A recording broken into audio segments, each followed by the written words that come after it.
Decided to do this, what I actually found was a really great article that was done by the Harvard Business Review. And what it talks about is basically there are four different drives that motivate all of us just inherently as human beings. This is their theory, and it was published in the July and August edition, and it's a great article about employee motivation. And it references specifically a book from 2000 by Paul Lawrence about what motivates people. And he claims that the four basic drives that drives everybody as a people drives are to acquire, to bond, to comprehend, and to defend. And what he's saying is that these are a common evolutionary heritage ingrained in all of us as a species. The first drive that we all have in common is the drive to acquire. This is basically our motivation to obtain tangible and intangible items. It basically is a way to boost our sense of well being. It gives us all a sense of fulfillment. And when we work hard to accomplish something, we all feel that. It's a lot better and a lot more satisfying if we work hard to get something rather than having it given to us. And my 7-year-old even understands this at this point. And it applies not just to things like your car, your house, boats, but also to events, concerts, vacations, uh, and also the intangible. So common, probably the most common intangible that we choose to acquire would be a social status. And in the workplace, that translates to maybe a job title. This drive is also very relative uh, because we tend to compare ourselves to what's surrounding us, our family, our friends, our neighbors, and obviously in the workplace, our coworkers, which is why one reason that employees are very concerned a lot with what other employees are making, what their salaries are. So, in order for managers and business owners to actually fulfill this drive in the employees, we can actually set really specific goals for individuals and teams as well. And the teams comes into play in our next drive, which is the bonding. Uh, these are very specific goals that are set for them to achieve.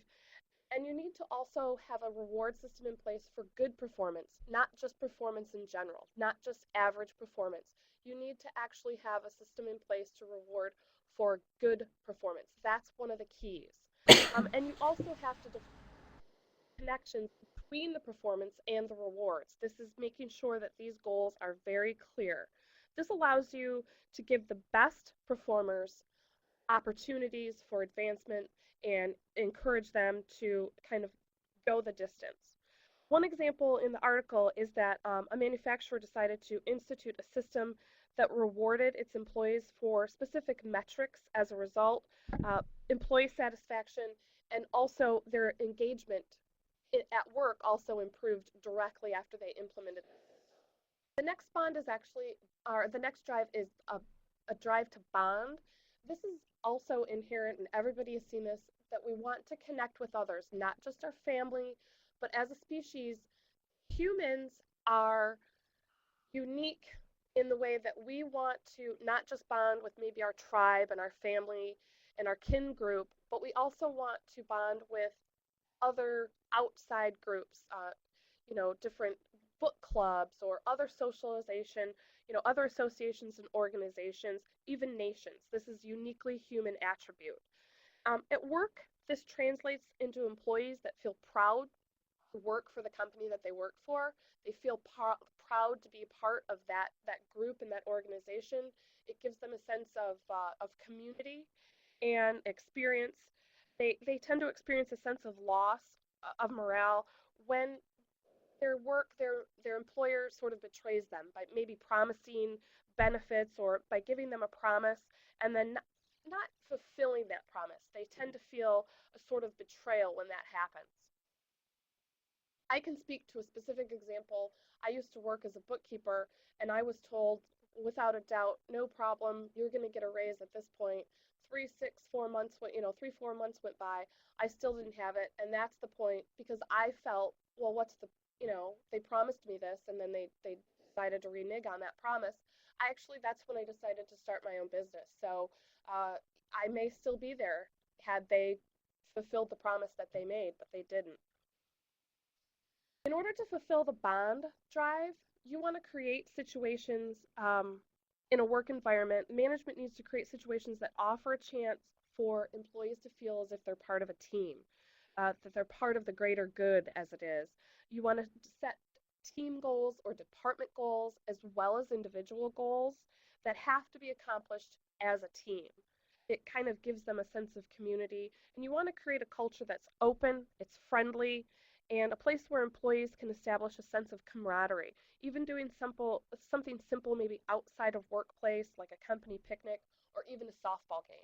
These are great bonding experiences, and they bring people together, and it's a really nice way to fill this drive. Third one is the drive to comprehend. This is basically we want to understand the world around us. We want to understand what's going on. We want to feel like we know what's happening around us. And how this translates into one way that this translates in the workplace is offering your employees a way to increase the knowledge of the products and services that you have, as well as a knowledge and a sense of openness that we just discussed, or that they can be encouraged to suggest improvements not only to the products and services, but also to the internal processes that you use within your company. They want to feel like they understand it, that they can solve problems. And, when you create that sense of openness in your workplace, they have the confidence and they feel like they can come in and say, you know what, this is a really nice thing, the way we do this, but what if we tweaked it just a little bit and did it this way? Just the knowledge that they can come in and present theories and ideas and have it be acknowledged is a big motivating factor for a lot of employees. Still, this comprehension, this need to comprehend, you want to be able to challenge your employees. You want to continue to challenge them. You want to offer them opportunities to learn new skills and theories, not just about the product and services, but about your business in general. You want to offer them jobs that aren't just menial, monotonous, dead-end tasks. What you want to do is you want to create a situation where all of your employees feel like they're part of a whole and that they know it. So they know that, they don't feel like just anybody could come in and do their job. They want to feel like their job matters in the grand scheme of what your company does. Last drive is the drive to defend. This is pretty self-explanatory. This just means that we want to basically be able to defend what we have. And it manifests itself in a need basically to create a sense of justice and a system of justice so that you feel like everything, so people feel like it's fair. This is why we have a court system. This is why there's a system of review. So it allows for a reassurance in their job security, and you want to bolster the feeling that they are a valued employee when you're dealing with this particular drive. Fulfilling this actually is sort of what really ties in nicely with what Carrie is going to talk about, which is performance maintenance a little bit later. She has a really nice presentation that she's going to do. And no matter what system you have in place to monitor your employee performance, you want to make sure of a few basic things. You want to make sure that the system is transparent. You want your employees to know that when they go in for any kind of review, that they know exactly what the process is and where they stand. It shouldn't be set on anything subjective. They should be clear criteria, and they should be objective criteria that you're using to, check on the performance of these employees. You also want it to be fair. So you want it to be applied across the board to everybody. The same system of, performance goals and stuff like that. You want this to be fair, and you also want it to be consistent, which means it's trustworthy.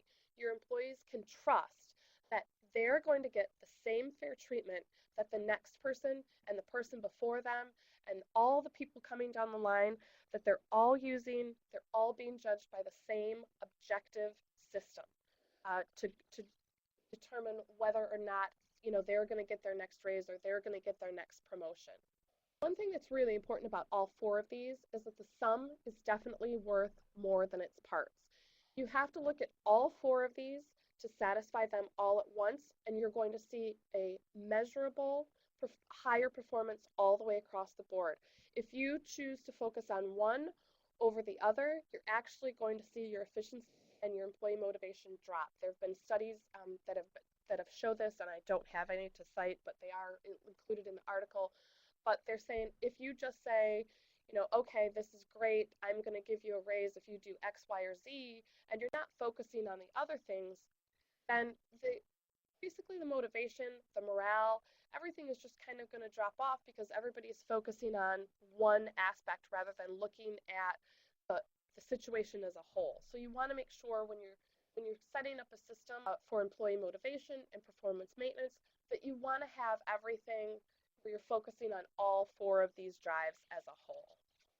This is a nice summary sheet, and this basically shows what the drive is and what the primary tool to satisfy that goal is or that drive is. And then there's different methods. So when we were talking about Acquire, you want to have a system of rewards in place, and you want to make sure that the rewards good performers rather than just every performer or an average performer. I kind of equate this to, you know, the Little League teams where everybody gets a trophy at the end of the season rather than just the winner. To me, this doesn't reward good. It doesn't differentiate. Why should I try harder if everybody's going to get the same thing? You want to clearly link those rewards to performance, and you want to make sure that you pay comparable to your competitors so that you can stay in the game as an employer. The bond drive, you want to create a culture in your workplace. And I know that Intuit, from what I've heard from everybody that works there, they all love working there. It's from what I've seen and from what I've talked to the people there, they have this kind of culture where they really work on team building projects. You want to value your collaborative projects, and you want to encourage your employees to share what they think might be the best way or a better way to do what you're already doing as a company. You're talking about the drive to comprehend. Basically, the primary tool for this is job design. You want to design jobs that basically are not monotonous, that give your employees a sense that they are contributing, again, like I said, to the greater good of what your company is doing. And they should all have very defined and important roles. No job should be more important than anyone else's. So the last one, the drive to defend, the tool to deal with this is performance management, and this is what Carrie's going to talk about. She's going to give you some options and talk about how you can some best practices for that. And you want to make sure that whatever system you have in place, that the process is transparent. Everybody knows what the process is. And you want to emphasize that it's fair and that it's being applied to everybody across the board. And you want to make sure that your employees know that they trust that it's consistent and it's fair in granting those rewards. If you don't perform, you're not going to get it.